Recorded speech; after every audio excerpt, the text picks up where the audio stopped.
Hello, everybody. Thanks for joining me. This is Everyday Shenanigans.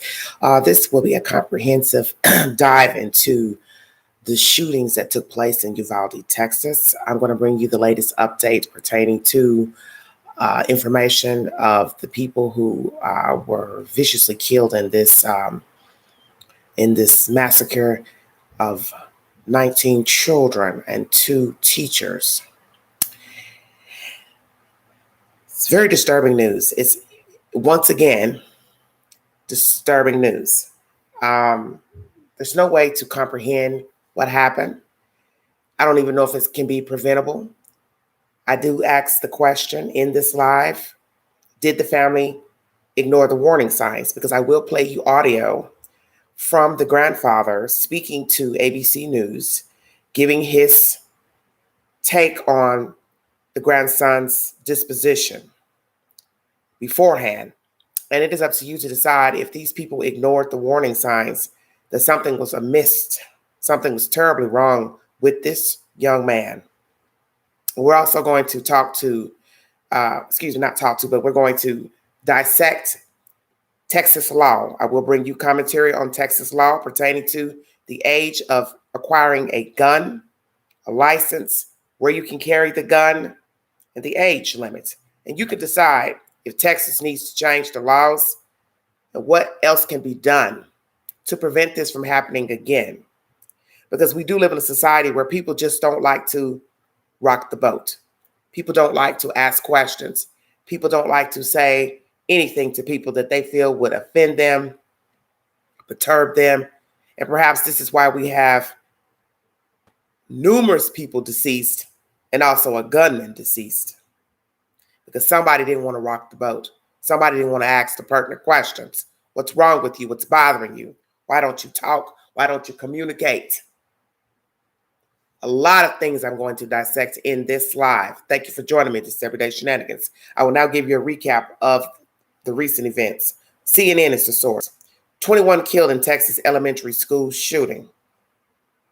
And this was uploaded today, 2:43 p.m. It's now 2:52 in the high 10. Thanks for joining me.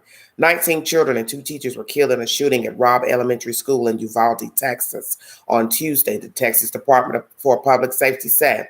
The 18-year-old gunman is dead, officials said. He shot his grandmother before the mass shooting, authorities say, and she remains hospitalized in critical condition.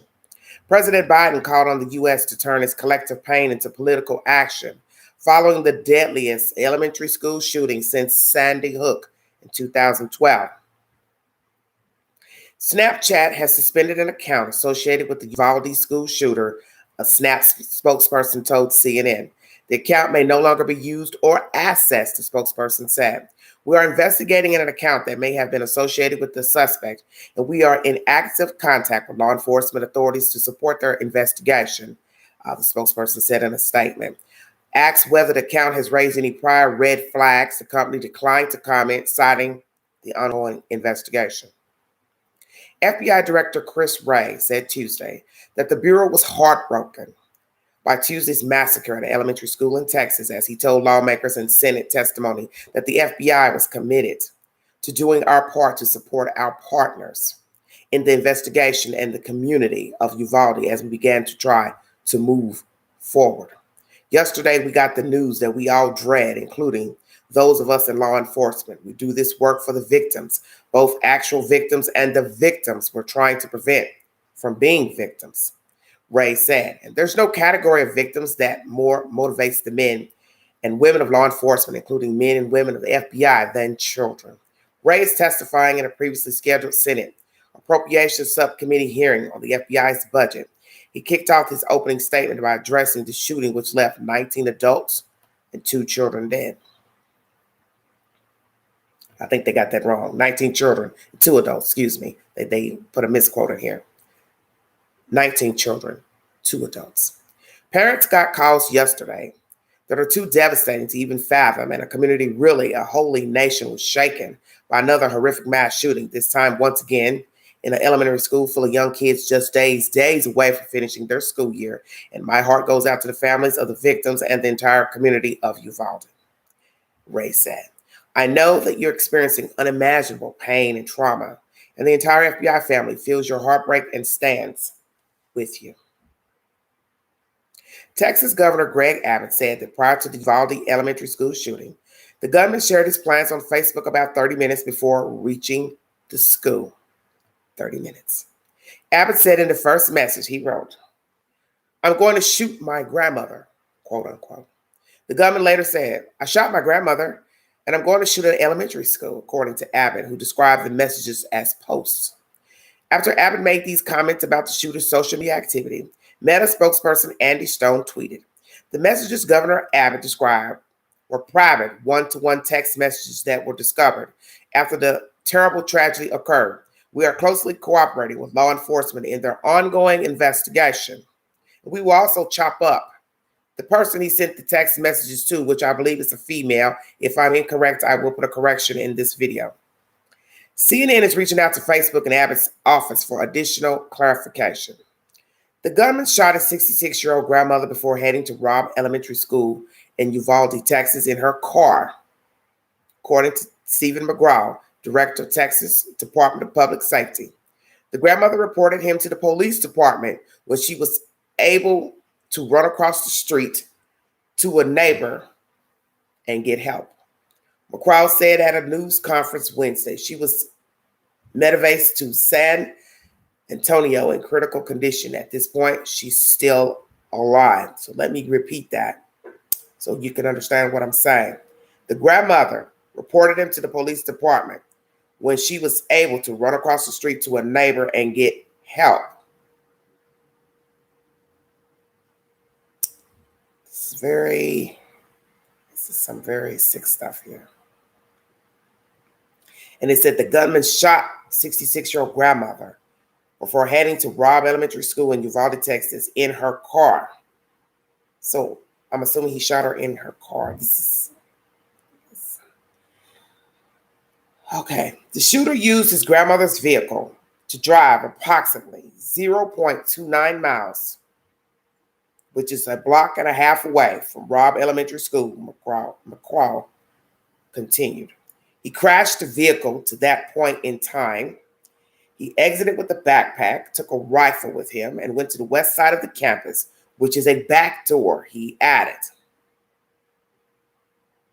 So one would ask, why did he crash the car? Obviously, he was in a hurry. It's very strange. Timeline of the shooter purchasing ammunition. Stephen McCraw, director of the Texas Department of Public Safety, detailed how the gunman responsible for the mass shooting at Robb Elementary School obtained his guns and ammunition at a news conference Tuesday. The 18-year-old, identified as Salvador Ramos by officials, was a dropout of the Uvalde High School, and authorities have not found a criminal history so far, McGraw said, adding that the gunman lived with his 66-year-old grandmother. Now, I will bring you commentary where the grandfather is speaking. So one could ask, did the grandfather not live with this grandmother, or is this another side of the family that has a grandfather? Is this a father's father or a mother's father? On March 17th, Ramos purchased a semi-automatic rifle at a local sporting goods store. On March 18th, he purchased 375 rounds of ammunition for that rifle. On March 20th, he purchased another semi-automatic rifle at this same local store, McCraw said. That's 3 days. 17th, 18th, and the 19th. Why 3 different days? Was it a matter of finances? He was building himself up to decide what he wanted to do, because we're now in the month of May. That was 2 months ago when these items were purchased. It's very disturbing. Very disturbing news. Thank you.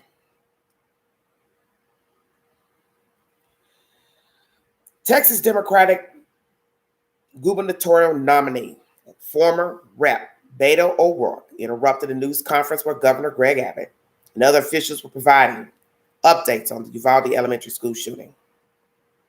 He approached the stage where Abbott was speaking. Senators Ted Cruz and John Cornyn, among other officials and lawmakers, were in attendance. This is a quote. The time to stop the next shooting is right now, and you are doing nothing, O'Rourke told Mr. Abbott. Cruz told O'Rourke to sit down, and Lieutenant Governor Dan Patrick added, "You're out of line." O'Rourke could be heard saying, "This is totally predictable," and then was told that he needed to leave while being shouted down by officials on stage. Abbott didn't engage and barely looked at O'Rourke, but Uvalde Mayor Don McLaughlin shouted at O'Rourke, "You're a sick son of a bee that would come to a deal like this." O'Rourke was led away by officers. As he walked out of the room, O'Rourke told Abbott, "This is on you. Until you choose to do something different, this will continue to happen. Somebody needs to stand up for the children of this state, or they will continue to be killed, just like they were killed in Uvalde yesterday." Abbott then said the outburst was about an agenda. "There are family members who are crying as we speak. There are family members whose hearts are broken. There is no words that anybody shouting can come up here and do anything to heal those broken hearts. We all, every Texan, every American, has the responsibility." And that I do agree. "We need to focus not on ourselves and our agendas, he said. Speaking to reporters after he left the news conference, O'Rourke said of Abbott, he said he was going to do something. He did nothing. In fact, the only thing he did was make it easier to carry a gun in public. His only interest is the gun lobby. He's scheduled to speak at the NRA convention this Friday in Houston, Texas, just days after these kids were slaughtered right here in Uvalde, after they were slaughtered at Santa Fe High School, at Sutherland Springs, in Midland, Odessa, and El Paso, Texas. 5 of the worst mass hosting in U.S. history. Right here in this state, in the last 5 years, he was governor for every single one of them. O'Rourke continued. Less than an hour before O'Rourke interrupted the news conference, he sent an email to his supporters where he said the Uvalde shooting is a direct consequence of choices made by Greg Abbott. These massacres are not natural disasters, acts of God, or random. They're totally predictable, direct consequences of the choices made by Greg Abbott and the majority of those in the Texas legislature, he wrote. Lordy. Texas Governor Greg Abbott placed the blame for the Uvalde school shooting that killed 19 kids and 2 teachers on mental health issues. Before coming out here, we had a long discussion with law enforcement at all levels, and I asked the sheriff and others an open-ended question and got the same answer from the sheriff as well as from the mayor of Uvalde. The question was, what is the problem here? And they were straightforward and emphatic. They said, we have a problem with mental health illness in this community. And then they elaborated on the magnitude of the mental health challenges that they are facing in the community and the need for more mental health support in this region, Abbott said. Just prior to these remarks, Abbott said the gunman used an AR-15 to carry out the shooting and had no known mental health history. The governor also said that mental health services and counseling is available for the community affected by the shooting. Interesting. That's the queen saying that. When later asked by a reporter about an 18-year-old's ability to purchase firearms, Abbott doubled down and said it's a mental health challenge whenever someone uses a gun to shoot someone else. He says so. So the ability of an 18-year-old to buy a lone gun has been in place in the state of Texas for more than 60 years. And think about during the time over the course of that 60 years, we have not had episodes like this. And why is it that for the majority of those 60 years, we did not have school shootings? And why is it that we do now, the governor said? What I do know in talking to the leaders here, as well as leaders in other locations around the state, and that is the one thing that has substantially changed is the status of mental health in our communities. What I do know is this, and that is we as a state, we as a society need to do a better job with mental health. Anybody who shoots somebody has a mental health challenge, period. We as a government need to find a way to target that mental health challenge and do something about it, he said. Abbott also compared Texas gun laws with those in cities like Chicago and New York.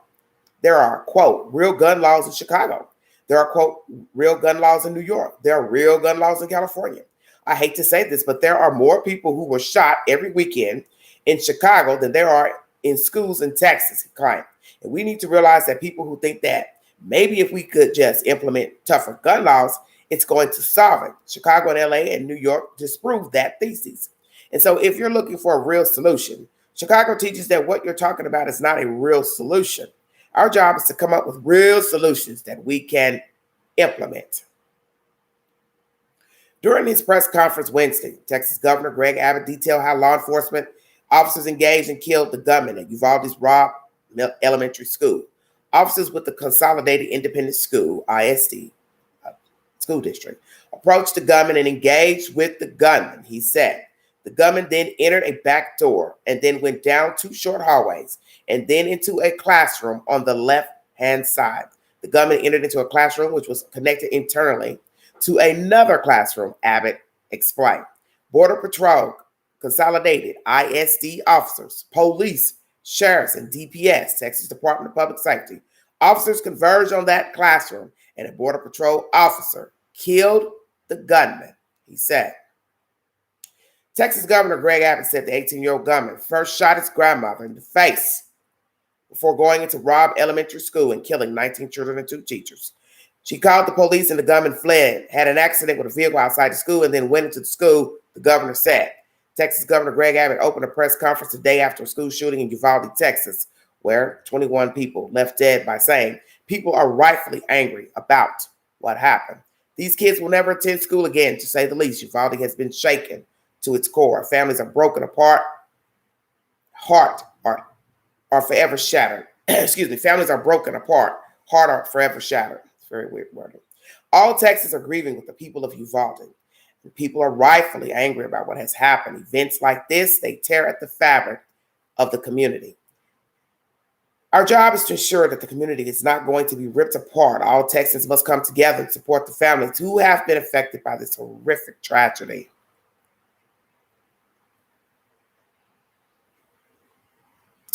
This is pertaining to one of the children who's passed away.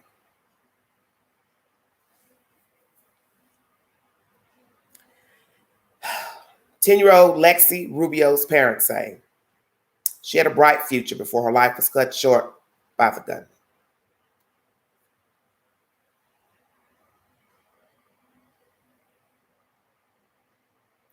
Child number 1. Felix and Kimberly Rubio celebrated their daughter Lexi making the All-A honor roll and receiving a Good Citizen Award at Robb Elementary School on Tuesday, shortly before the shooting that claimed her life. Lexi was 10 years old and in the 4th grade, her parents told CNN. We told her we loved her and would pick her up after school. We had no idea this was goodbye, Kimberly Rubio wrote in a post on Facebook. The parents told CNN they were proud of their daughter. She was kind, sweet, and appreciated life. She was going to be an all-star in softball and had a bright future, whether it's sports or academic. Please let the world know we miss our baby, they said.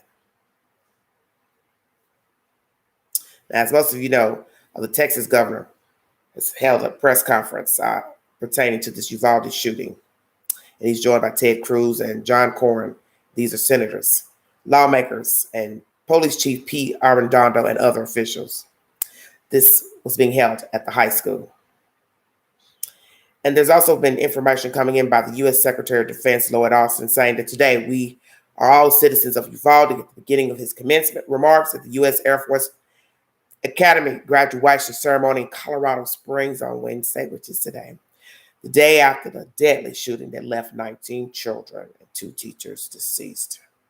All of us here today are moms and dads, brothers, sisters, sons, daughters, and our hearts break for them and for the unspeakable grief that they are enduring, Austin said. We cannot assuage that grief. We know that, but we can endeavor to keep them and the loved ones that they lost close to our hearts and deep in our prayers. Austin extended his condolences and those of the entire Department of Defense to the people of Uvalde, Texas in his opening comments. At the beginning of the graduation ceremony, Chaplain Colonel Julian Gaither held a moment of silence for the victims of the shooting. Now, this has just a lot of information in here. I'm just going to skim over it. CNN is the source if you need to verify the information. 2 funeral homes in Uvalde will cover the cost of funerals for those who were killed Tuesday during the Robb Elementary School shooting. two funeral homes. In a post on Facebook, Hillcrest Memorial Funeral Home said, "We have fought together as a community and we will pull together as one now in our time of need. Hillcrest will be assisting families with no cost for funerals for all involved in today's horrific events." Amen. Thank you, Hillcrest. Prayer for our small, amazing town, according to the post. The funeral home said they are lost for words. "Our phones have been ringing off the hook from the outcry of the entire state." Additionally, the Rushing Estes Knowles Mortuary said they have supported the Uvalde community for more than 60 years. "Today, our resolve is stronger than ever. We are here for the people of Uvalde, and our professionals are currently at Robb Elementary School assisting law enforcement. As the situation develops, as we have the opportunity to assist our community, not one family will be charged for our services," they said. Amen. Uvalde School District sets up Memorial Fund donation account. Uvalde Consolidated Independent School District, UCISD, has opened a memorial fund to accept donations for those affected by the shooting at Robb Elementary School, according to a tweet. On Wednesday, UCISD said an account has been opened at First State Bank of Uvalde for the families of Robb Elementary. If you would like to donate, you can do so at any FSB branch. The tweet also gives details on how to donate. So this is the First State Bank of Uvalde. If you would like to send any type of funds to aid these families, please make your donations to the First State Bank of Uvalde. Okay.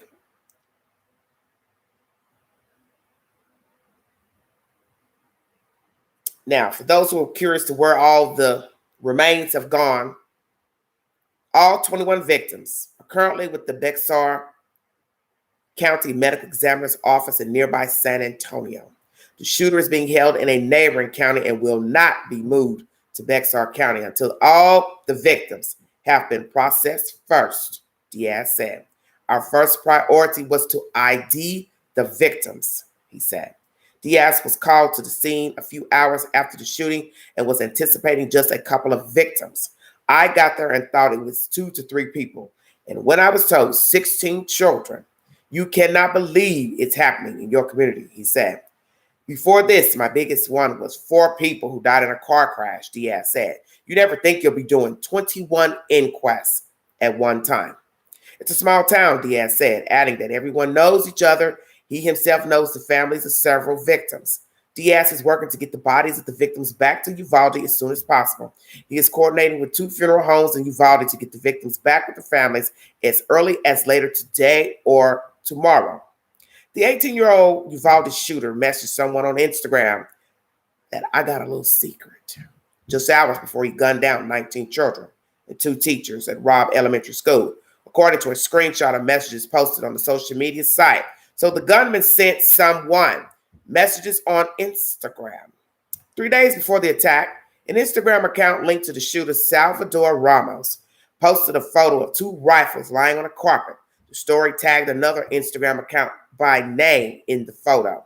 The owner of the tagged Instagram account wrote in a story posted about after the shooting that Ramos had tagged her and messaged her out of the blue. The girl, who did not include her name on her account and has since made her account private, posted a series of screenshots of messages that she said she exchanged with the shooter in the days before the massacre. "What your guns got to do with me?" she asked him, according to the screenshots. "I'm so confused. Be grateful I tagged you," Ramos told her. The screenshot showed and she replied, "I barely know you and you tagged me in a picture with some guns?" In another message that appeared to be sent the morning of the shooting, Ramos wrote, "I'm about to," but didn't say what he would do. "I got a little secret," he wrote in another message. "I want to tell you."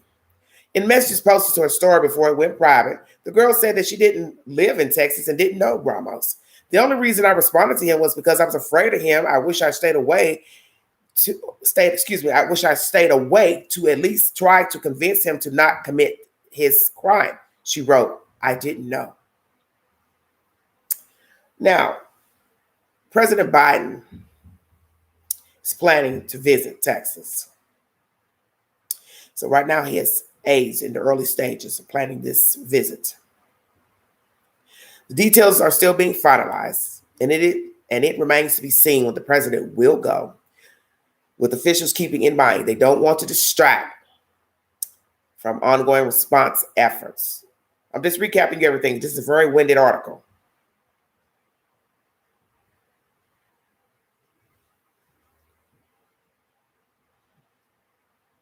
This is pertaining to the victims. All of the victims have been identified, removed from the school, and families notified, according to Lieutenant Chris Olivares, spokesman for the Texas Department of Public Safety. All fatalities and injuries took place inside one classroom at Robb Elementary School. Eva Morales, a fourth grade teacher, is among those killed. Her aunt, Lydia Martinez Delgado, told CNN. She had been an educator for 17 years and enjoyed running, hiking, biking, spending time with her family, according to her profile on the school district's website. Xavier Lopez, 10-year-old, has been identified as one of the victims. His mother, Felicia Martinez, confirmed to the Washington Post he was funny, never serious, and his smile, Martinez told the paper. Amiri Jo Garza, another 10-year-old, has been identified by her father as one of the children killed. Angel Garza posted to Facebook early Wednesday. Thank you, everyone, for the prayers and help trying to find my baby. She's been found. My little love is now flying high with the angels above. Please don't take a second for granted. Hug your family. Tell them you love them. I love you, Amiri Jo. Watch over your baby brother for me, said the father. Uzziah Garcia, 10, was identified as one of the victims. His family confirmed to CNN.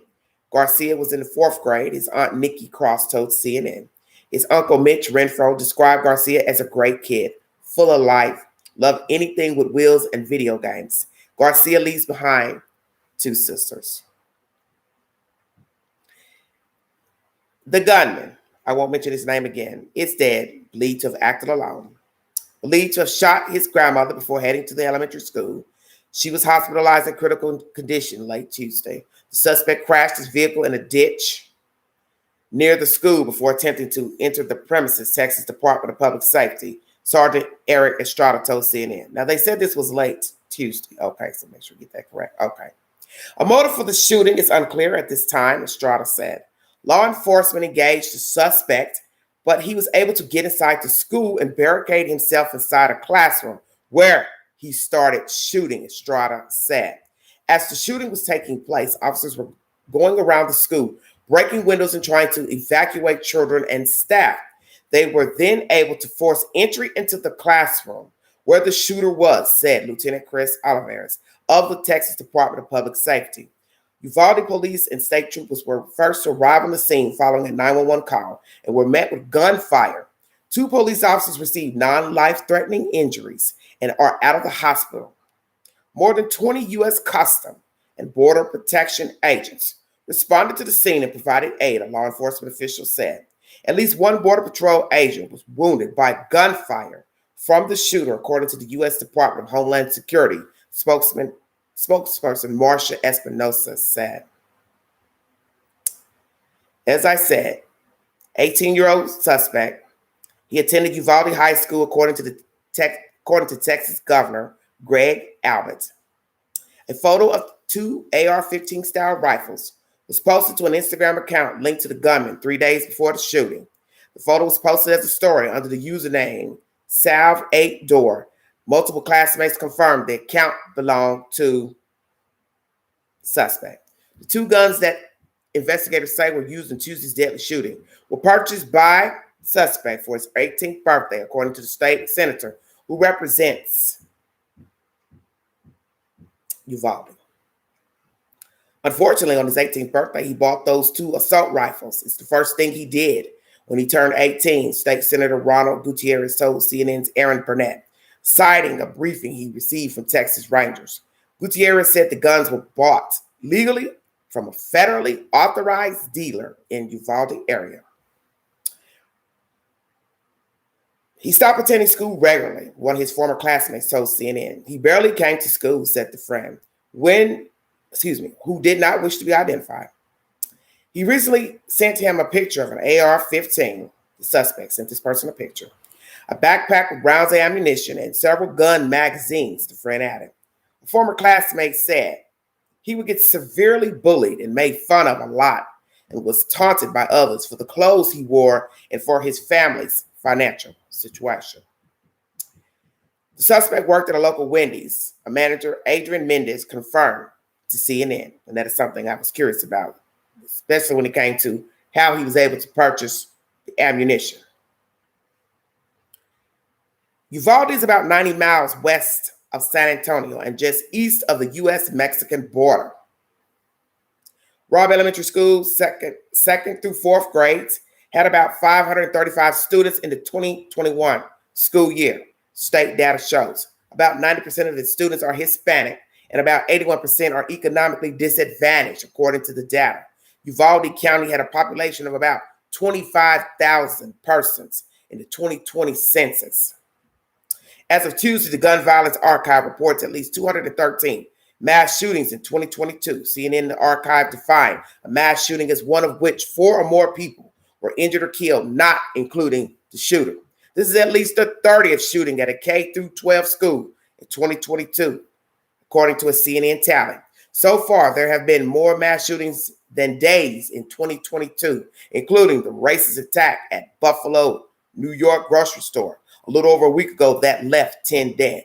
Tuesday's massacre is the deadliest school shooting since 2012, when 26 children and adults were killed at Sandy Hook Elementary School in Connecticut. The grandmother of the Uvalde shooting suspect is still alive. Texas Department of Public Safety spokesperson Chris Oliver has told CNN. The suspect is believed to have shot his grandmother before going to the Robb Elementary School. She was hospitalized in critical condition late Tuesday. We're hoping, praying that the grandmother does pull through because obviously she is a key witness, Oliveira said. He said authorities are trying to locate the suspect's grandfather. Now I realize I made a comment, I believe, on a news channel where I thought she was dead. For some reason, I thought the lady was deceased. Mercy. But she's alive. Ooh, by the grace of God. I'm going to stop there. I'm going to bring you the bylaws pertaining to Texas because I don't want to keep reading. I'm already 32 minutes in.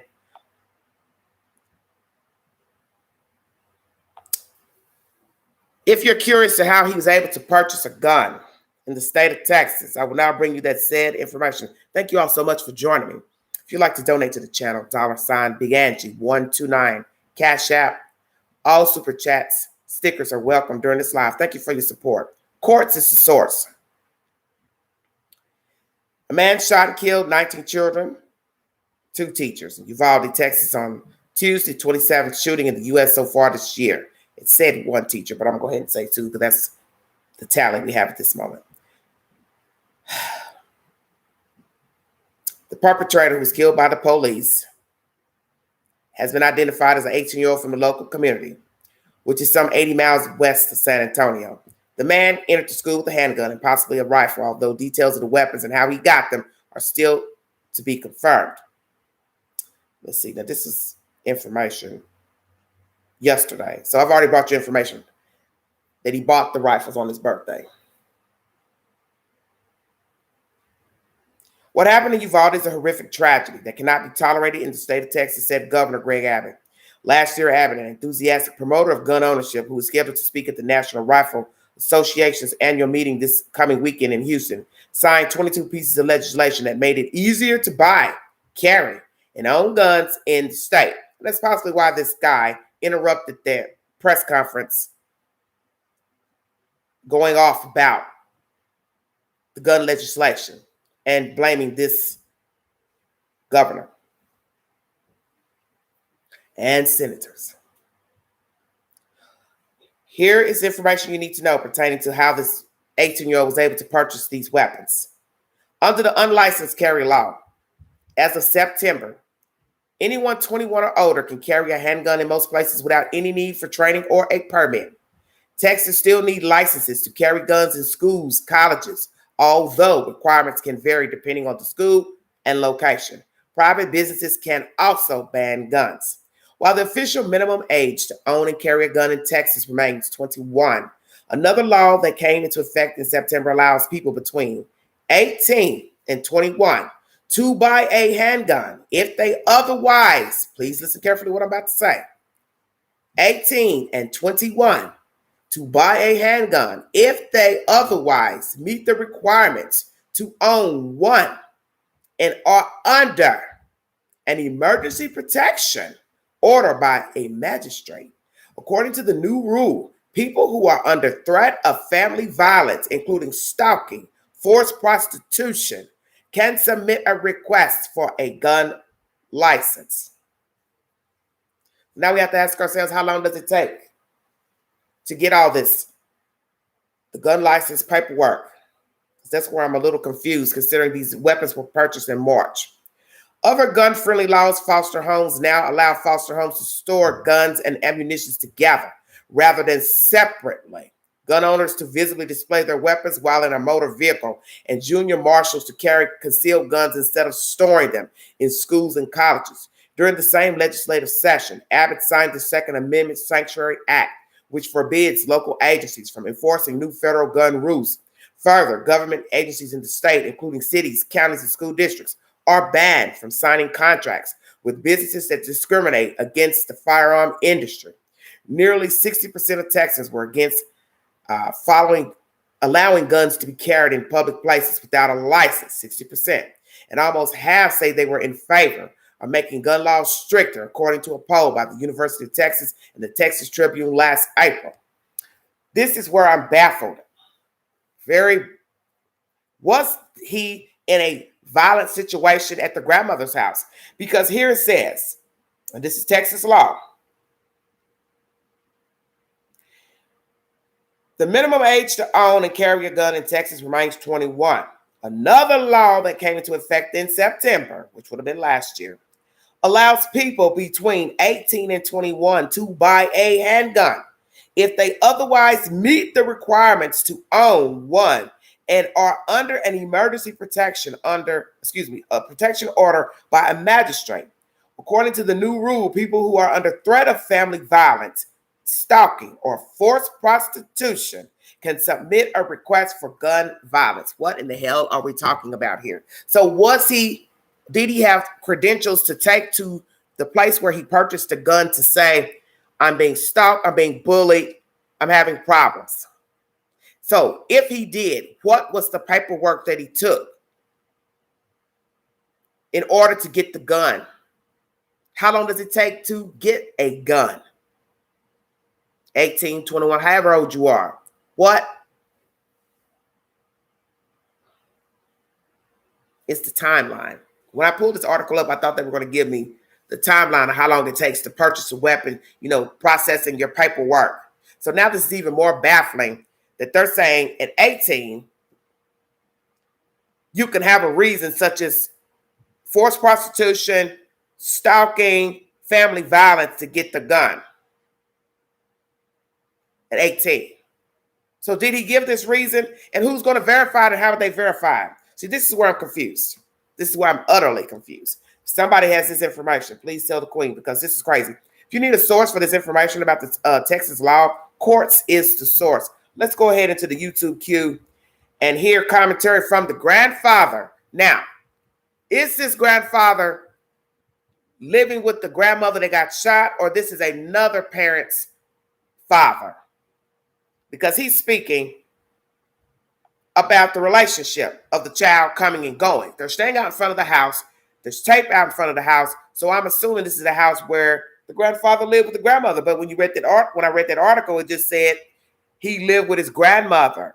I don't know who lives with whom, but we're going to chop it up because this is bad.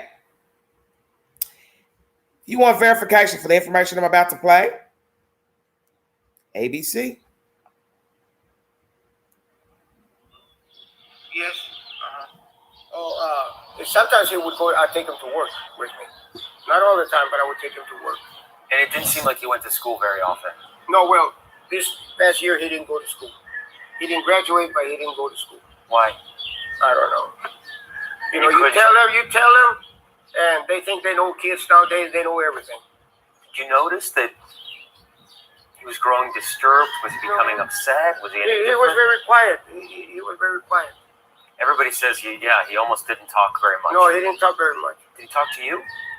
Oh, just when we go to work or here or there, What kind of very, very Very seldom. What kind of things would you talk about? No, we never did have a conversation. Just I remember he would tell me sometimes. I remember when I was little, I would carry him, and he would tell me things like that. Why didn't he live with his mother? They had a probably problems or something. And so it was his birthday last Monday? Turned 18? Yeah, on the 16th or something. Yeah, last week I think it was birthday. Yeah. My wife took him to Applebee's to eat supper or dinner or whatever. Okay, he does say wife. My wife took him to Applebee's. Did you know that he bought those weapons? No. Like I said, I don't like weapons. I cannot be around weapons. Because you have a record. Yeah. And it's illegal for you to actually be around. I cannot be around guns. The grandfather cannot have weapons. Has a record. People that get shot, I'm against all that. I said, where do they let these people buy guns and all that? Those stupid whatever they shoot. And Rolando, when you heard about the shooting, what did you do? Did you even know that it was your grandson? No, the neighbor called me. He told me she had been shot. And when I came over here, he told me that he had taken off on the...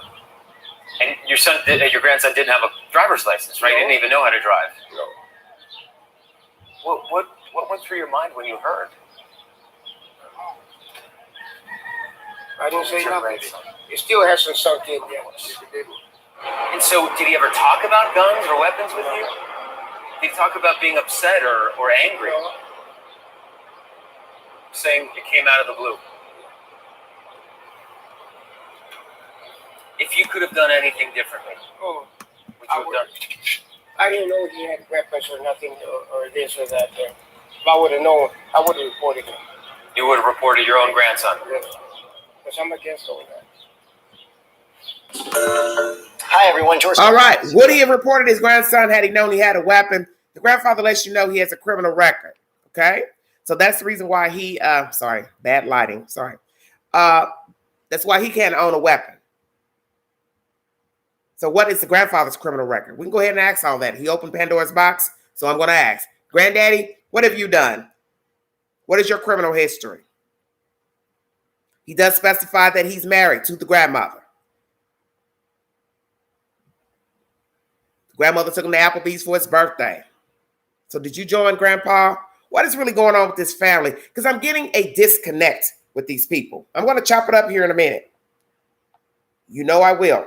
Because there's something very off, very, very off here with this story. Texas State Senator Gutierrez recalls the uncontrollable crying of the parents of the school victims. This is a 6-minute video. MSNBC is the source. Thank you for joining me.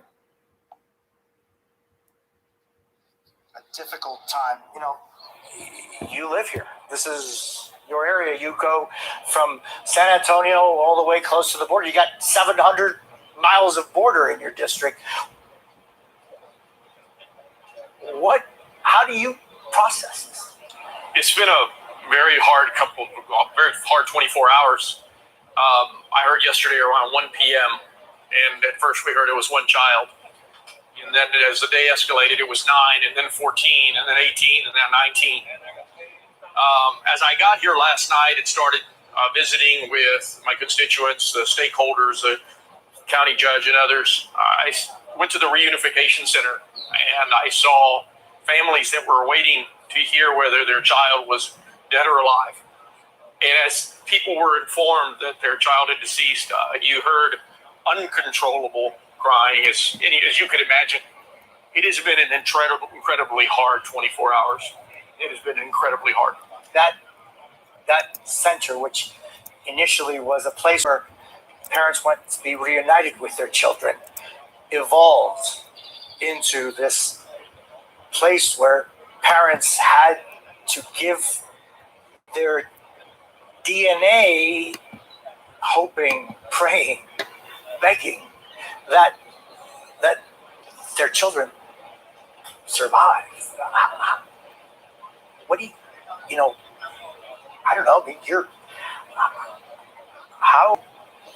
how do you go forward? I mean, those screams are screams from del espíritu, from your soul.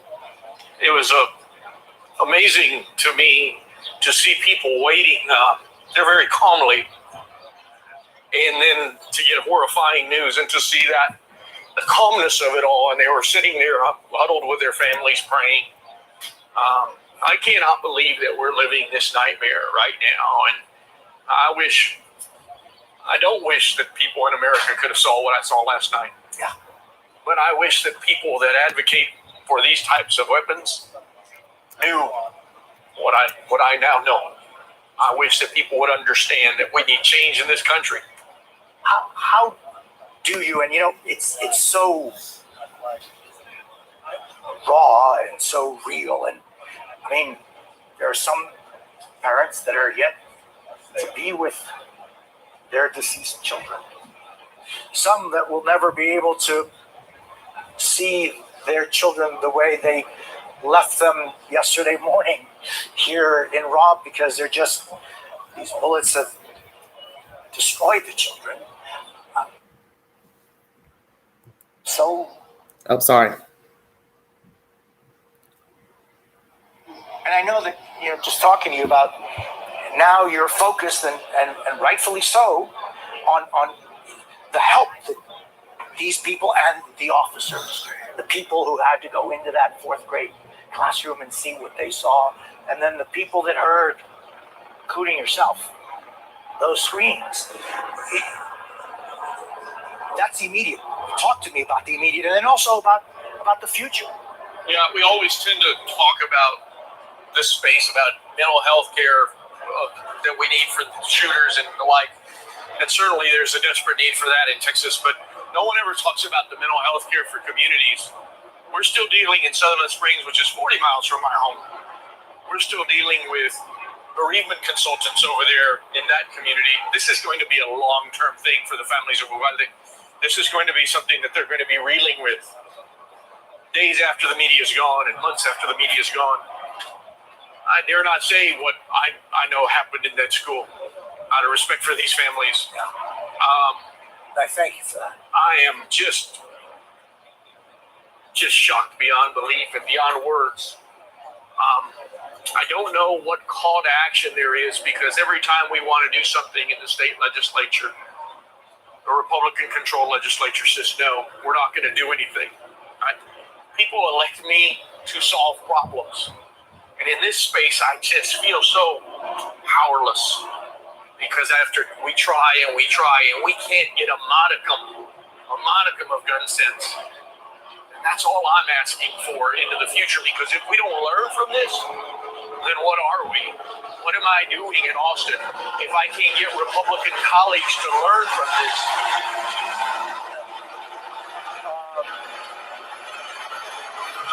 I'm just wondering, I know you haven't slept, I know you haven't been home at all, but you're going to go home, and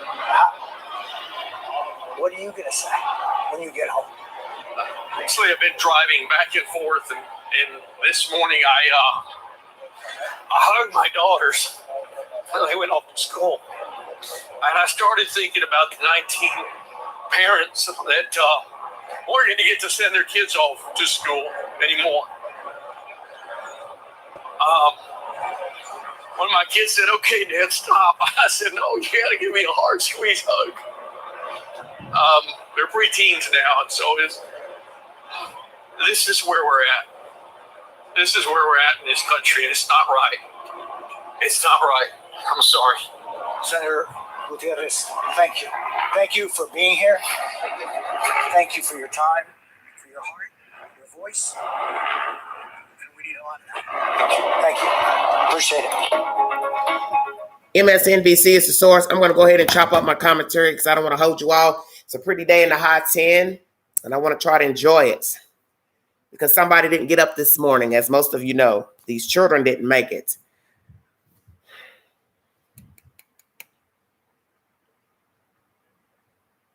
Did the family ignore the warning signs of Mr. Ramos? I said I wasn't going to say his name again, but I'll say this one time in case people don't know who I'm speaking of.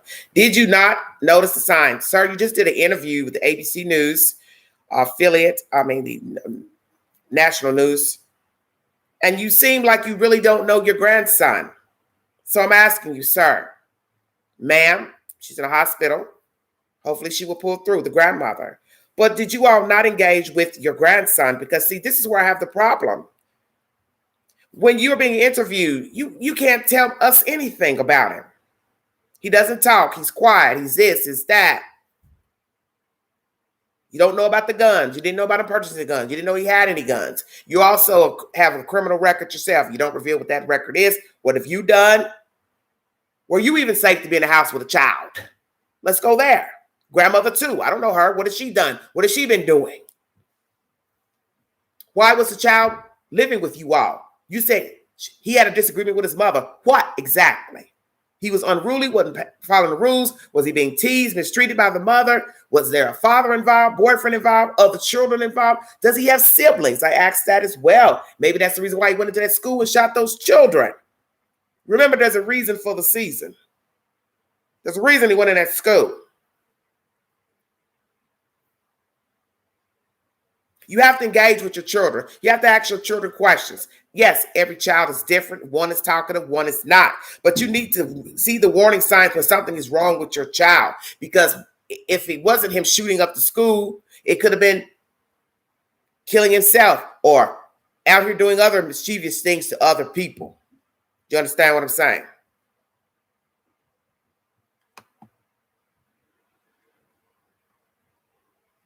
Why was there no engagement? Why did he kill the grandmother versus the grandfather?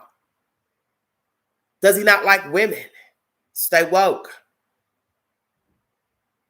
Does he not like women? Does he not like children? Does he envy children? Does he envy innocence, youth? What he thinks is better?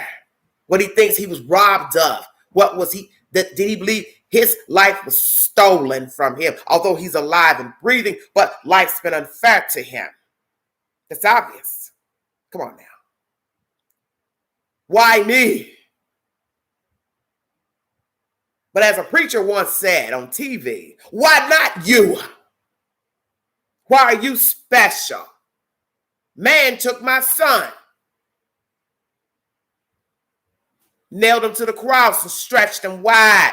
Why do you civilians think you're special?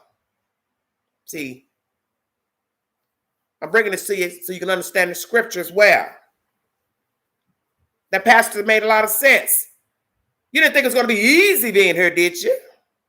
You thought life was going to be grand? Because it's not. So this is what I'm saying. Did somebody not heed the warning signs?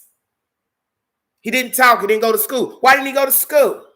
Why would you allow an 18-year-old to be in your house and not go to school? When was the last time that he went to school? Now you got friends saying he never came to school. Why not? Can't keep using COVID as an excuse. Because we have too many people going to school, going to colleges, trade schools. So we ain't going to be able to keep using that as an excuse. COVID. The world can't stop because of COVID. There's no way it could have stopped. This is why we have so much going on that's in disarray.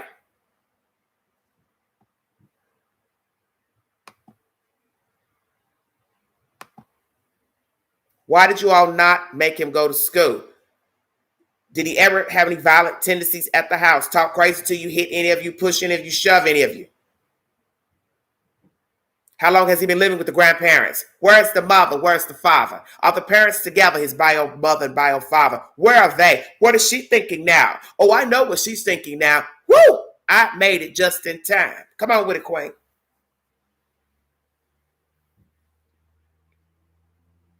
I made it just in time. He done went and killed this woman. I don't know if that's her mother or not. He done went and killed the grandmama, shot her in the face. What did I tell you about that shooting in the face? From talking about another story I talked about on this network yesterday. That's personal. And this one was sober. Come on with it.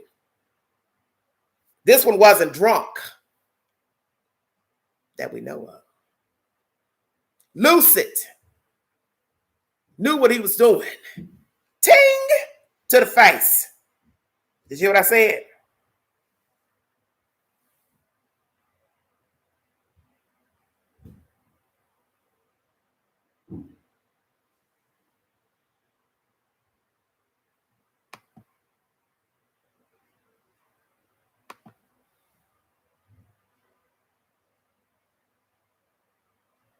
Shot her in the face. It was personal. So what was his problem with the grandmother? Are we talking about a child who didn't like women? Or did he feel like he was not being treated well by the grandmother? Did the grandmother treat him well? Did the grandfather, who just spoke in his commentary, treat him well? How many other people were living inside the house with the grandmother, the grandfather? So you have to ask all those questions now. Who's on first? Who's on second? Doesn't have a criminal history that they believe, law officials say. Purchased these weapons in March, middle of March. What was the criteria to get those weapons? Why did he go 3 days in a row to buy one thing? Weapon one day, ammunition second day. Third day, he buys another weapon. 2 weapons. 3 days. Step. Why? Why not buy everything the same day? Was it a matter of finances? Or he just got a little happy, a little jiggy? Hell, I got it going on. Let me go buy another weapon. Day 3. Don't you find it strange? You buying weapons one day, ammunition the next. Or is this a criteria with the sporting goods store? I don't know. I don't buy guns.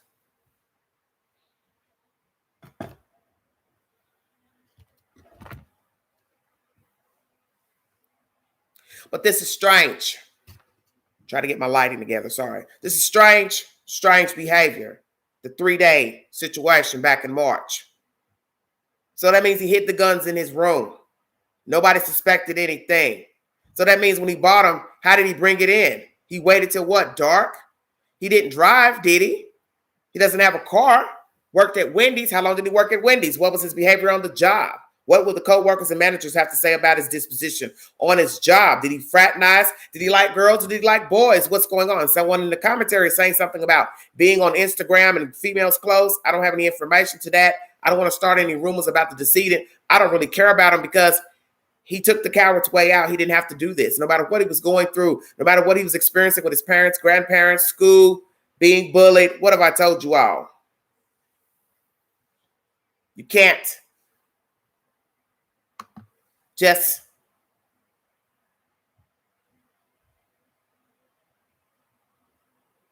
go out here and kill people because you're not having a good day. Calm down in the chat.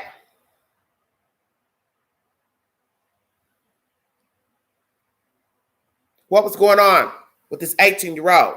And as I said, I've just brought you information. An 18-year-old can buy a weapon if they were being stalked, abused.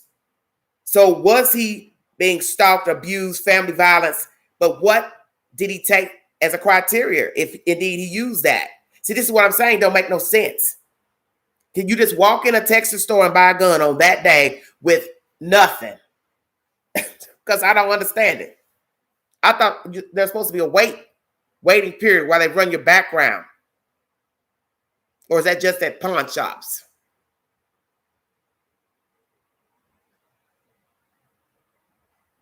$18 years old, you can purchase a weapon.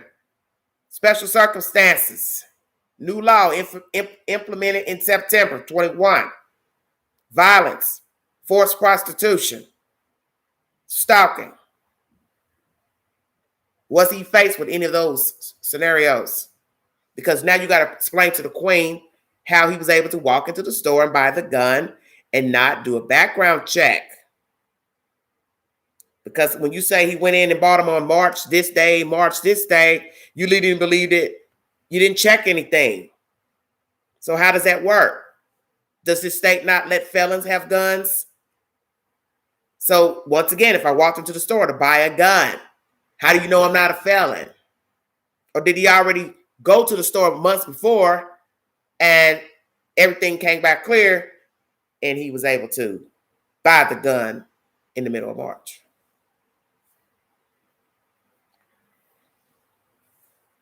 This interview with the news, his grandfather, he doesn't know anything about this kid. So this leads me to wonder what type of dynamics did they actually have with the child?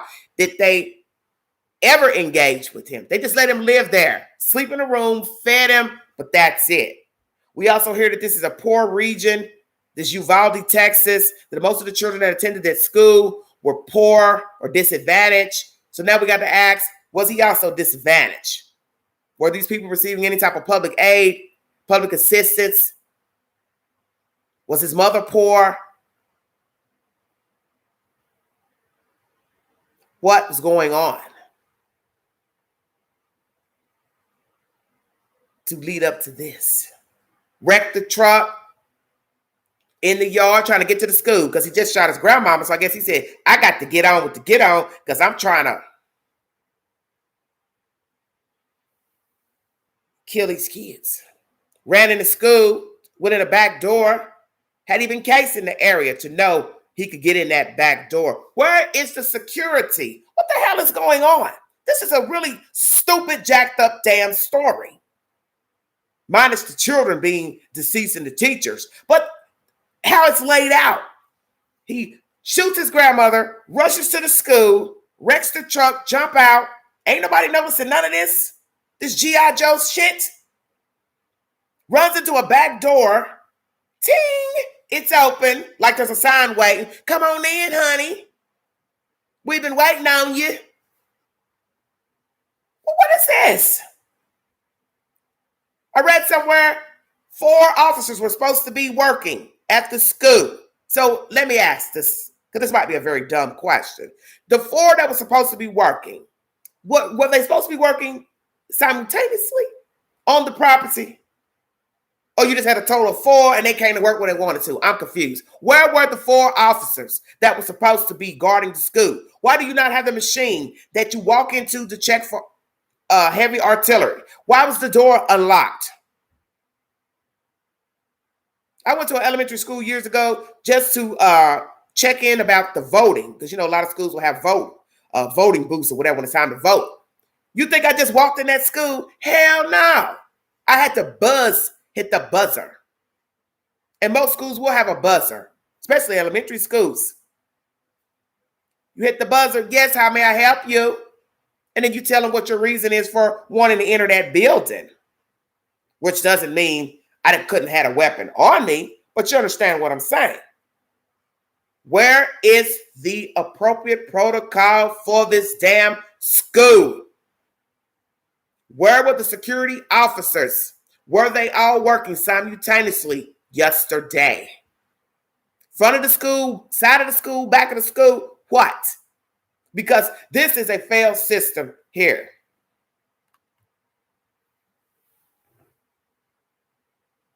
You can't make this make no damn sense. He went to that back door as if he knew it would be unlocked. Or he took a chance to see, well, voila, it was.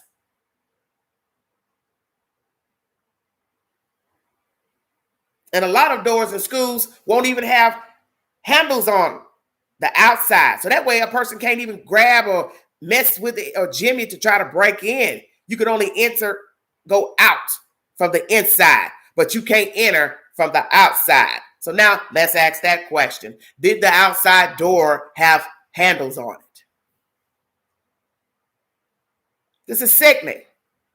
And then I also never heard of a school that had 2nd, 3rd, 4th graders divided up. Usually you have elementary school, kindergarten to about the 5th grade, 6th grade. Do you understand what I'm saying? And then it's junior high, 7th, 8th, 9th, housed in another building as a junior high school. I've never heard of a school divided up in low grades. That's something new for me. Maybe that's something they do in Texas. I don't know nothing about it. I'm just throwing it out there because I thought it was strange too. You have to ask all these questions. People are going to ask. What was going on with the kid? Did he have mental issues? Had he been diagnosed with any mental disorders? Why was he living with the grandparents? Where is his mother and father? What do they have to say now? Will they come forward and say now? Why is his grandfather and grandmother, you're not engaging with the child? You're not making sure he goes to school. Why the hell is he living in your house? He ain't going to school, but he's working at Wendy's. Well, that ain't good enough. He needs an education.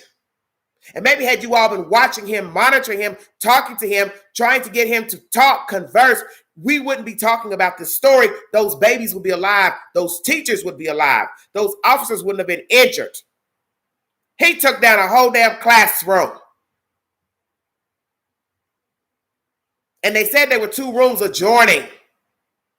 So possibly this is what? 2 rooms he killed? 2 teachers would make sense. Teacher in one room, teacher in another room. This is unacceptable. Him getting in the building. Now, could you stop him from going at the Wendy's, the mall, shooting people? Of course not. Open door policy. No security checking you going into fast food restaurants or the mall. You just walk in the damn door. God forbid, bloop, bloop, bloop, take out your weapon, start shooting everybody. Just go crazy. But the school, there is no excuse for anybody entering the schoolhouse and able to carry in weapons. Unacceptable. And you know what's getting ready to happen now. Ting, ting, ting. Money time.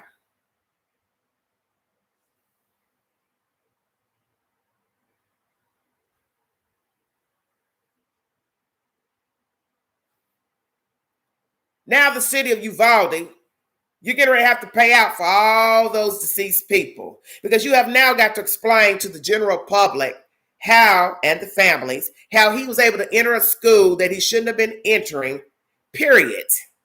Gun or no gun. So that also leads you to believe somebody could have kidnapped a child out of the school. Are y'all listening to what I'm saying to you? If you're able to walk into school, period, with or without a gun, you could have went in there and did God knows what else in there besides just shoot the people. You could have kidnapped somebody. You could have assaulted somebody, held the people hostage in there. See, it's bigger than just, oh, he went in there and shot everybody. It's an accident waiting to happen. Once you can walk through a door, all bets are off, gun or no gun. So now he takes his spending money, obviously, and buys weapons. Who bought the weapons? Did he buy the weapons with his own money for working at Wendy's? When was the last time he worked at Wendy's? Who are his friends? Where are his friends? Did he hang with anybody? Like anybody? Like I said, does he like girls? Does he like boys? Is this an issue of identity issues? What? Because I don't know what's going on. Too late. It's gone. So now we got to go dig up stuff from social media. Woo! Good old Facebook, Instagram. Sending that girl messages of the guns. She said she didn't know him. Why are you sending these messages to me? So he just picked some pretty girl on Instagram. Don't you find that strange? He didn't have no friends he could send the messages to. Send the pictures of the guns to. Just some random girl on Instagram. Because you see, idle mind, idle time. He wasn't doing anything with himself. That's why he's where he's at. Which is dead. Why these children and teachers are dead. Because the devil's workshop.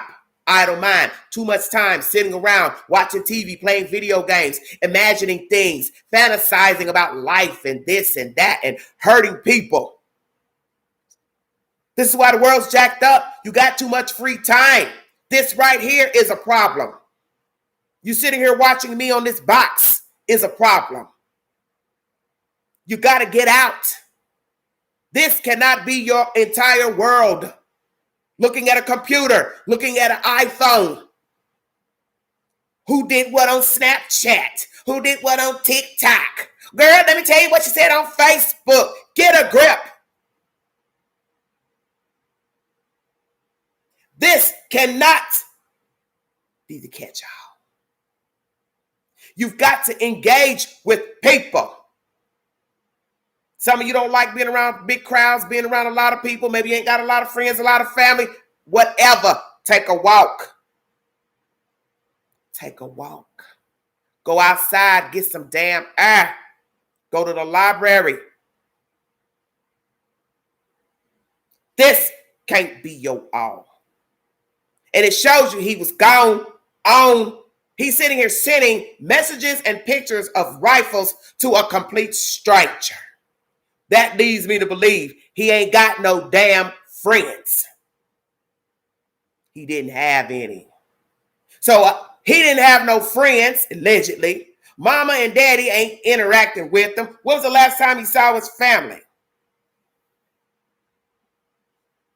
D. Schultz, you're going to get blocked. Stop it. This is a serious live. You can't conduct yourself properly in this chat. Please remove yourself. This is serious business here. Well, Pandora says he has a girlfriend. I don't know. Well, he couldn't have had a girlfriend because why is he sending a random stranger pictures? That girl said she didn't know him. I don't even think she lived in Texas, from what I read in the article. I'm not here to argue any of it because most of it's self-explanatory. He felt alienated from the world. Something was going on with this kid to where he felt it was okay to walk into a schoolhouse and shoot up everybody in the schoolhouse. Barricaded himself in the room and went ham. And the fact that he was able to get in the damn place tells you the school ain't doing their damn job. Somebody is paying people to do absolutely nothing. Walk around with weapons on them in a school to do nothing because you became lax and complacent like most people because you didn't think it was going to happen in this small Texas town. Well, it did, damn it. And you best to be glad you alive and he didn't snuff you out too because he had nothing to lose. And that's what you need to understand about the world. There are people walking around who have nothing to lose. They have nothing to gain. They have nothing to lose because they're empty inside. And he's another empty person, such as subway shooters, New York, the clown that shot those black people in New York and Buffalo. It's the same game. Different city, but same game. I don't care about you. I don't give a damn about you because you don't give a damn about me.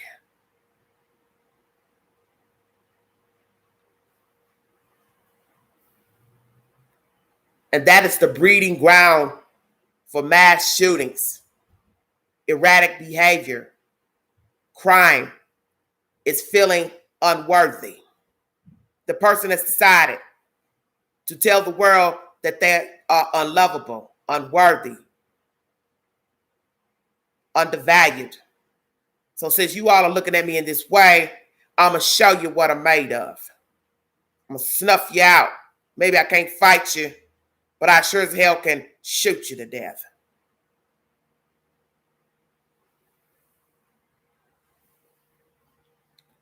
Who's to blame for this fiasco?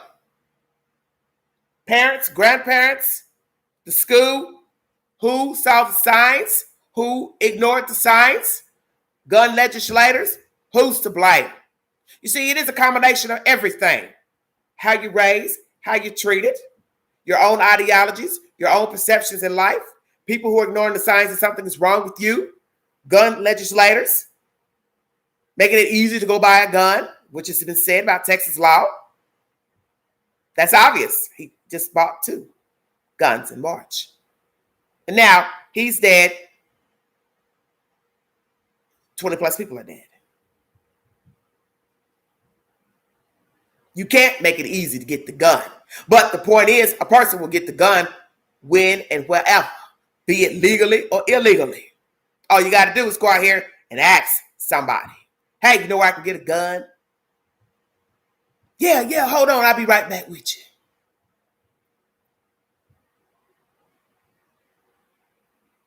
It's a combination of everything. Poor child rearing, poor guidance, neglect, perception of self, bullies, expectations from the general public. You'll blame everybody then. TV ads, commercials. Hey, you need the new iPhone. Hey, you need this new house. Hey, go broke buying that damn Tesla. See where I'm going? Perception. Competing with everybody to look pretty. Be all of this and all of that. And there are people who are losing their mind in their self to try to be like the Joneses. Well, the Joneses ain't really got a damn thing because they ain't told you they living off of credit. They ain't told you they owe money for the toaster, the blender, that new sofa. And you walking in there envying them and being jealous over nothing.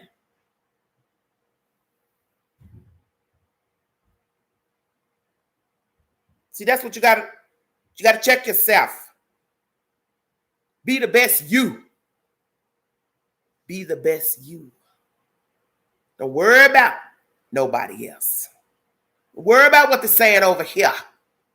They don't like you. They don't like the way you look. You ain't got nice clothes. You ain't got this. Don't worry about it. You concerned? Buy me some new clothes. Other than that, shut the hell up. See, that's the worst thing for a child, is to be unhappy. Because an unhappy child grows up to be an unhappy adult. That can lead to the same scenario that took place in Uvalde. Maybe not 18 shooting up the room, but 32 shooting up the room, 42 shooting up the room. Do you see where I'm going? Unhappiness leads to this type of tragedy. Feeling unworthy,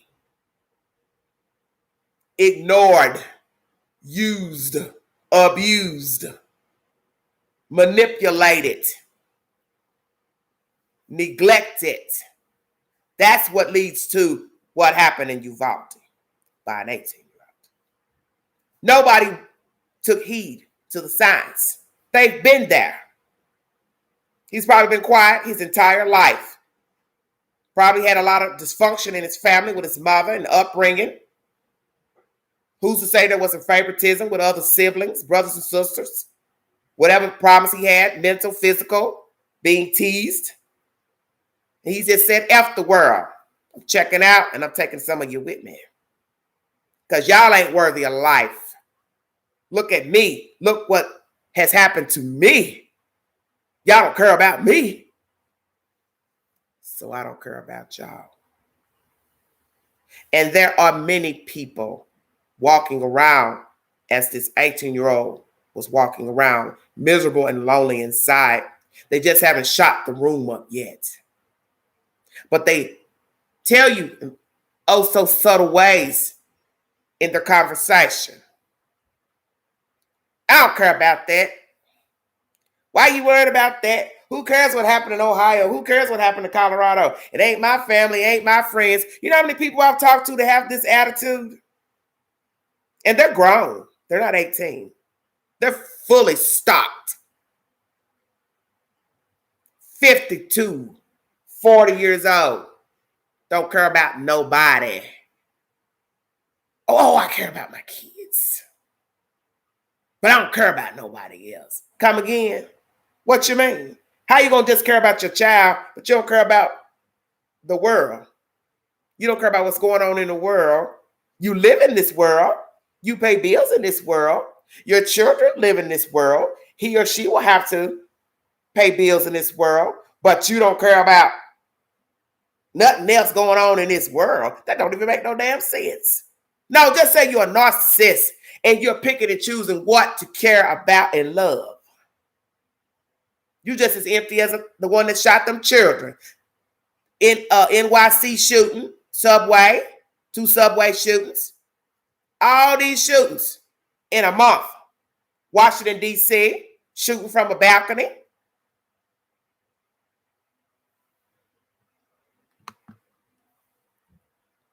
You ain't got no hope in you. And it doesn't help if you're hopeless and you're hanging around hopeless people. You're living around hopeless people. So now we got a big old pot of hopelessness. And ain't nobody worried about you being hopeless. Because hell, they don't care for their damn self. Yeah, I'm taking you to church today. Because who's to say that these people cared? Whose house he was living in? The mama's house where he came from. I don't give a damn. Yeah, take them in. I don't want them. Good riddance. How you feel now, mama? Your son went and shot up a whole damn school. You lucky he didn't shoot you. Because best believe, had he still been in your house, we'd be talking about you too, mama. Yeah, you better wake up, Cookie.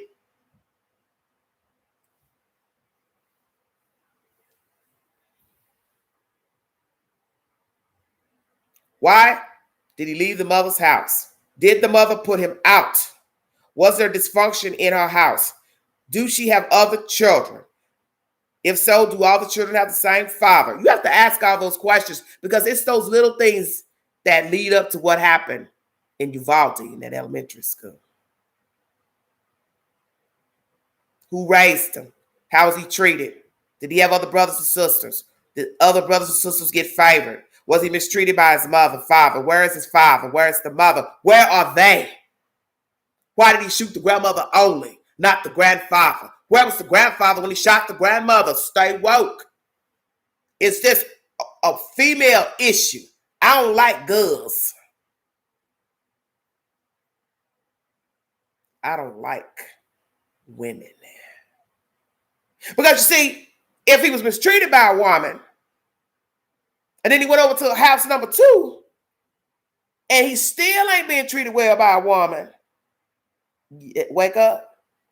Hell no, he don't like no women. Now, I'm not saying this is fact. I'm just giving you a theory.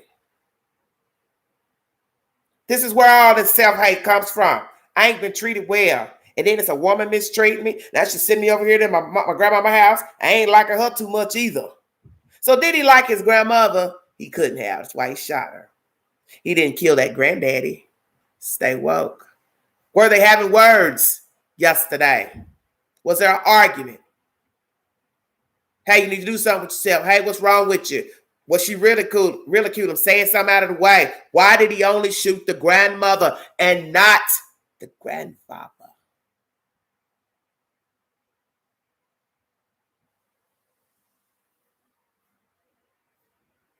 How long had he been planning to kill others? See, 1,001 questions. And I'm already 1 hour, 21 minutes in. And the questions are endless. Who was this 18-year-old? Why did he decide to kill these children? Why did he shoot his grandmother, not the grandfather? Had he lived with his mother, she possibly would be on the chopping block as well. I think we already know this. What will his mother have to say now? Was he a wayward child but quiet? Could it be he was wayward but quiet? Usually those two don't go hand in hand. Quiet children usually aren't wayward. It's usually rambunctious, mouthy children are wayward, outspoken children. Some of them. Quiet children usually don't give no fuss. They don't fight back. They just ride the wave. You see, when I was a child growing up, my mother used to tell me, be very careful of the quiet ones because they make the most noise. Yes. She used to tell me that as a child. It's the quiet one you need to watch, not the loud one. See, you know what to expect with a loud person. You understand? Oh, here he come, here she come. They about to get crunk, about to get started. You know, just ignore them, block them out. But the quiet one, you ain't going to see him or her when they coming with the bang. Are you listening? Because that's what you're going to hear with this situation. I had no idea. No, I didn't see any weapons. No, I didn't know he had any weapons. No, I didn't know he bought any weapons. No, he ain't never talked crazy to me. No, he ain't never threatened me. This interview was so baffling to me with this grandfather. He had nothing to contribute to the interview. And I'm not being mean, I'm just calling it as it is. He didn't know anything. And I'm noticing lately with the interviews in true crime, don't nobody know nothing. I don't know. No, I don't know. You got to be mindful of your children, grandchildren, whoever you're taking care of, whoever's coming in your peripheral. You cannot just turn a blind eye. You cannot just say, well, he doesn't talk, I'll leave him be. That is why we have dead people stacked up at the damn morgue in Uvalde, because everybody just said, okay. He all right, leave him alone. You can't be that way. And I'm not saying force a child to talk. Can't make a child talk. But if you're seeing signs that they are disengaged all the time, they're never conversing about basic topics. They're not telling you how their day was at work or school. They're not telling you about their goals and what they want to do. You should be very worried. And you should also be the type to want to ask questions. But some of you are fucking empty too, so you ain't going to go out and ask nobody nothing, your own damn kids, grandkids, nothing, because you don't care about nothing.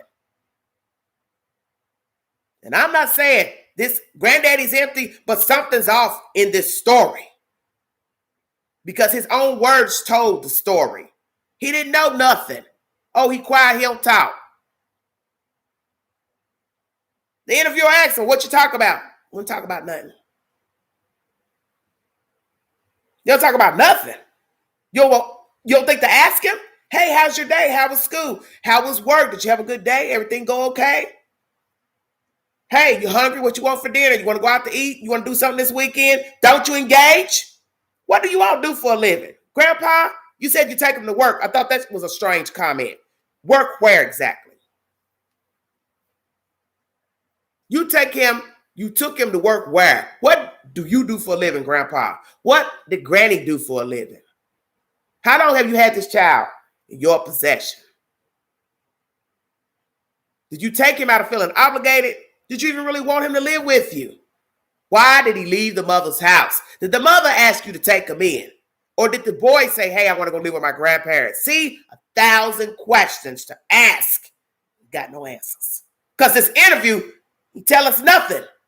Hey, he left the mama's house because of this. He asked to come live with us. We asked for him. The mama asked us to take him in. You don't get none of that. No engaging, even in the interview.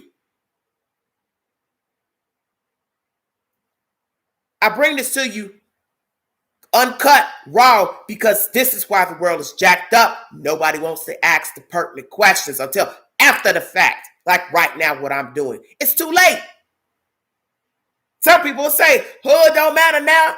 You're asking all them questions about this and that and the grandmama and Pookie Ray Ray. Man, he done went and shot the school up. Does it matter? See, because you have people who think like that. Don't matter now. It's too late. Well, it is late. Grandmama fighting for her life. He's dead. So now all you got to do is go through social media and type in the computer trying to figure out what the hell he was doing and going through looking through cell phones.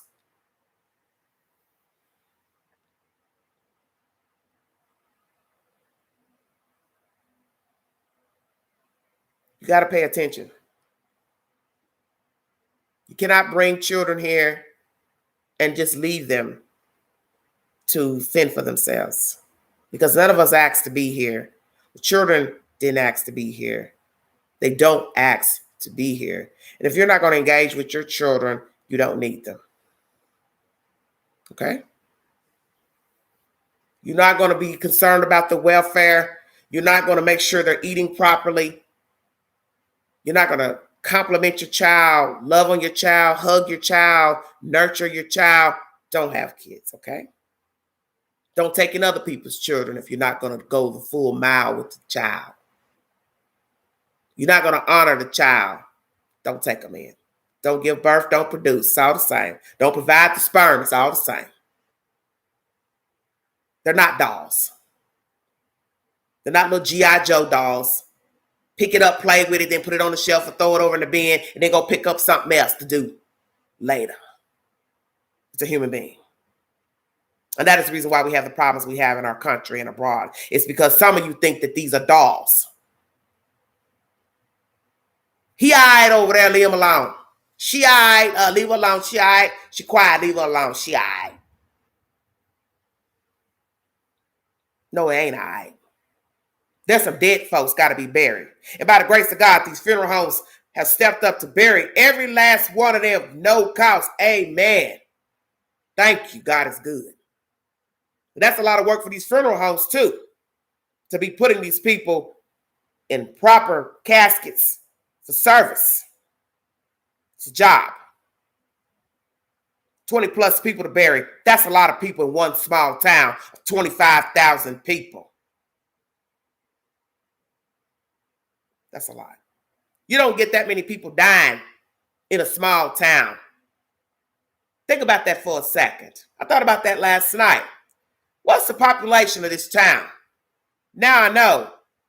Roughly 25,000 people, and 21 people are dead in the same damn town. You've never heard of 20 people dying in one day in a small town. Maybe New York, Chicago, California, big city in California, something, but not in a small town of 25,000. This is serious business. If you have money to donate to the bank that I mentioned earlier, please donate your money to help out with the families. And it'd be nice too to donate to the funeral homes, because that is their business, is burying your loved ones. And those people need assistance as well, because they're now having to prep 20-something bodies for services. And they're doing this free of cost. So donate to the funeral homes as well to help aid into services for these children and to teachers. Condolences to the families. I pray you never know this much pain ever again in your life. And that is the worst thing that a parent can ever do, is have to bury his child while he or she is alive. That is the ultimate betrayal, is to have to bury your own child. The children didn't die natural causes. Was it a car accident? Fell and bumped their head, had aneurysm or bleeding on the brain. An 18-year-old just coming out of childhood walked into a school unguarded and snuffed out their babies and 2 teachers for no damn reason. Child killing another child, children. That's cruel. And if this is a mental issue, mental health care issue, that somebody was supposed to be responsible for the 18-year-old to make sure he got everything he needed so he could be a productive citizen. But I believe nobody cared, or they ignored the signs. You call it what you want. And now he's gone, and some other innocent participants are gone as well, because I believe somebody ignored the warning signs that this boy was messed up. You can't keep making excuses for people, you see. He was quiet. He was quiet. She was quiet. It's not good enough. You can't even say what you talked about with the person. You're already letting us know this was some deep you-know-what going on in that house. So what? Everybody's walking around doing their own thing, living a different life, going in different directions. Nobody's engaging with anybody. That's not good. And a lot of people live like this. Let me say that. Many people live like that. They're all walking in different directions and live under the same roof. They don't even eat together. We've heard that being said about families and dinner time, that they're eating out, no home-cooked meals. Everybody's eating in different rooms, different bedrooms. Nobody's sitting at the kitchen table or dinette table to eat and engage and ask one another, how was your day? What did you do today? What did you learn today, Bobby? How was your day in school, Bobby? Mary, how was your day? Did you learn anything new in school? Everybody's living a different life inside one unit. That has to stop. And no, we can't tell people how to live in their homes. Single parent homes, 2-parent homes. Some children are raised by grandparents, foster care, adopted, whatsoever. But there has to be some engaging.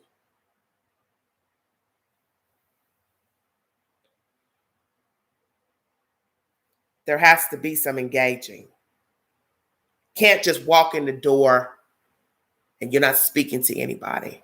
You're not hugging anybody. You're not asking anybody how was their day.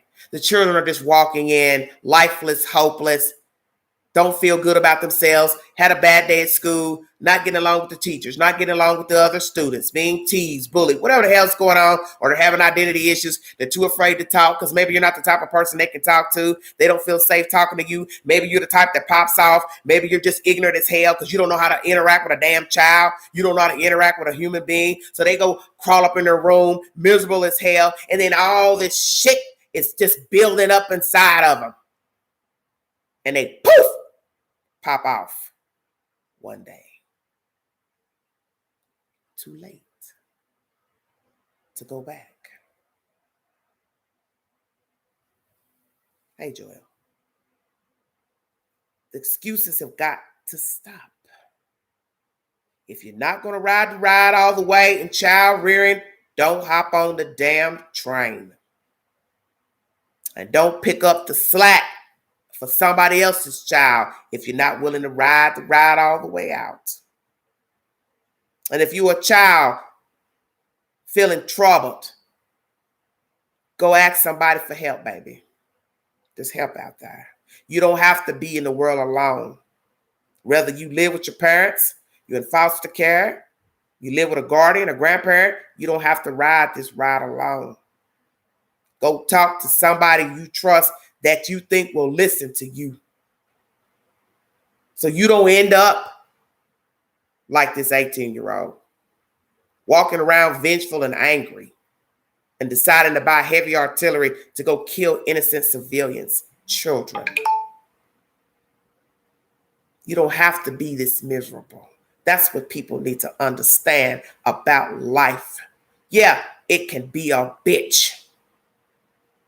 People can be mean to you, just outright trifling, mistreat you, talk about you, use you, assault you. You go tell somebody. I don't give a damn who it is. Mama, daddy, cousin, school teacher, coach, somebody ain't doing right by you. You go tell somebody in authority. Best person, call the damn police and tell them they ain't treating me right. That way your caretaker knows you meant business. There's great living to do. You don't have to be destitute out here, growing up feeling miserable because of your upbringing or whatever you think is wrong with you. You a child of God first. And as they say, old black folks saying, God don't make no mistakes.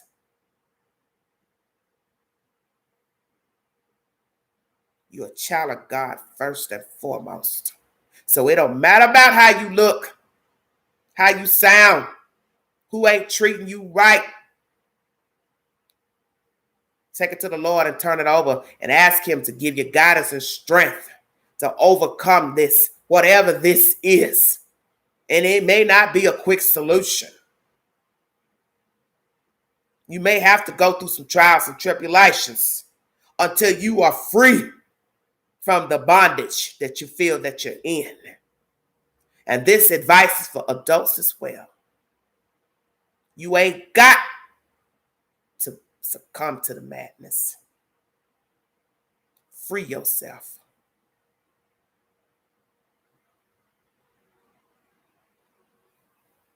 If you see something, say something.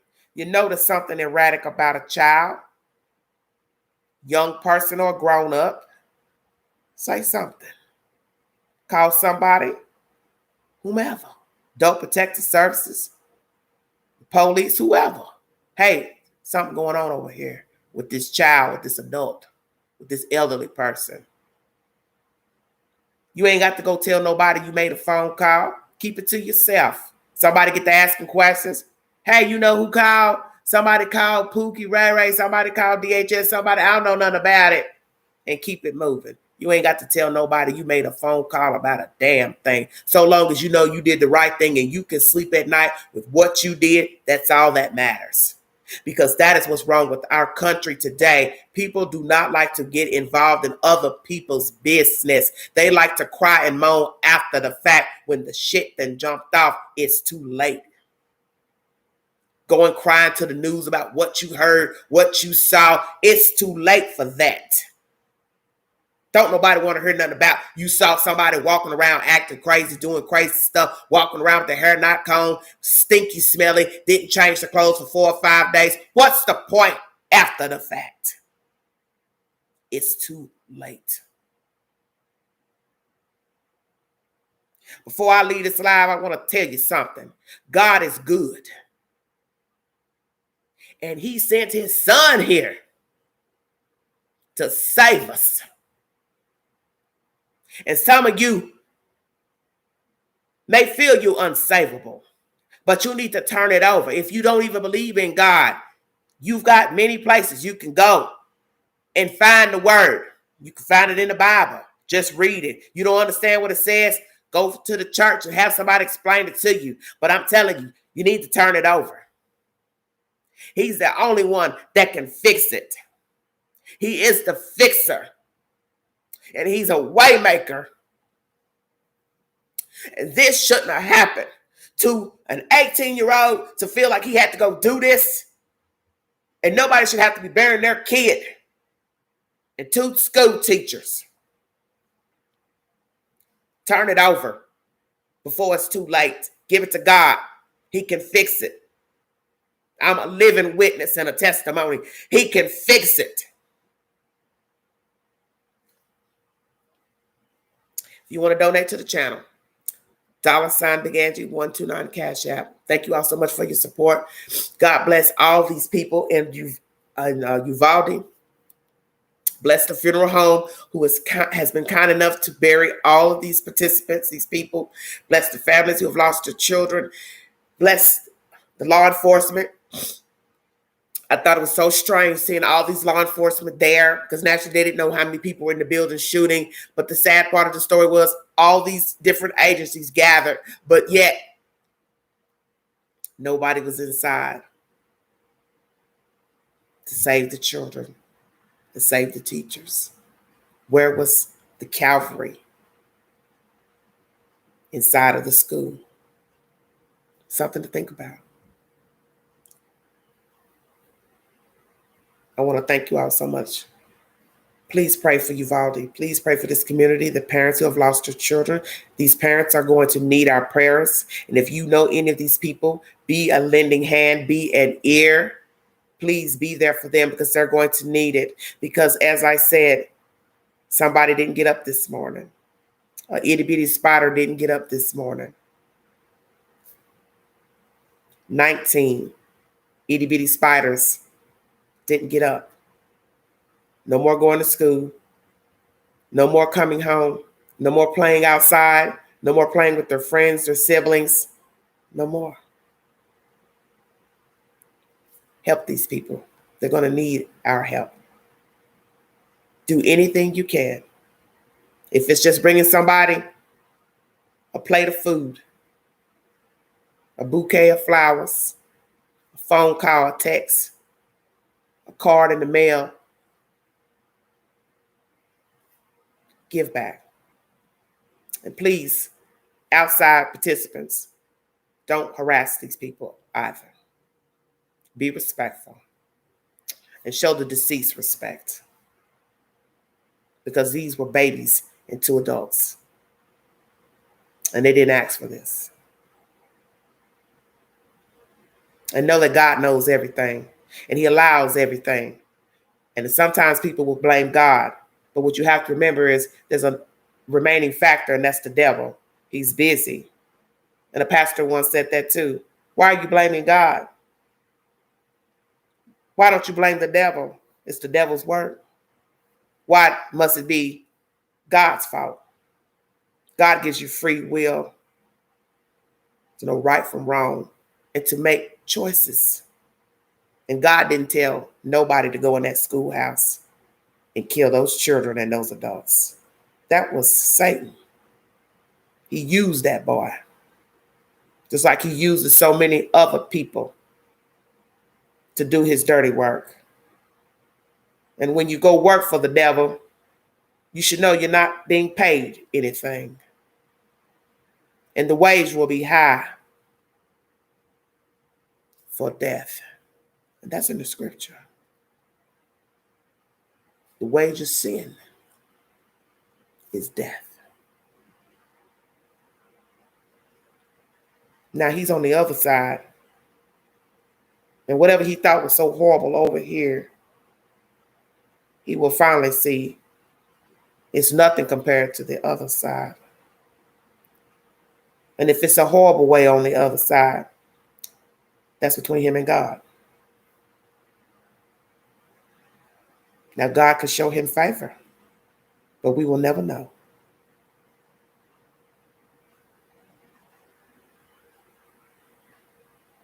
If you know somebody in this situation, tell them there's help.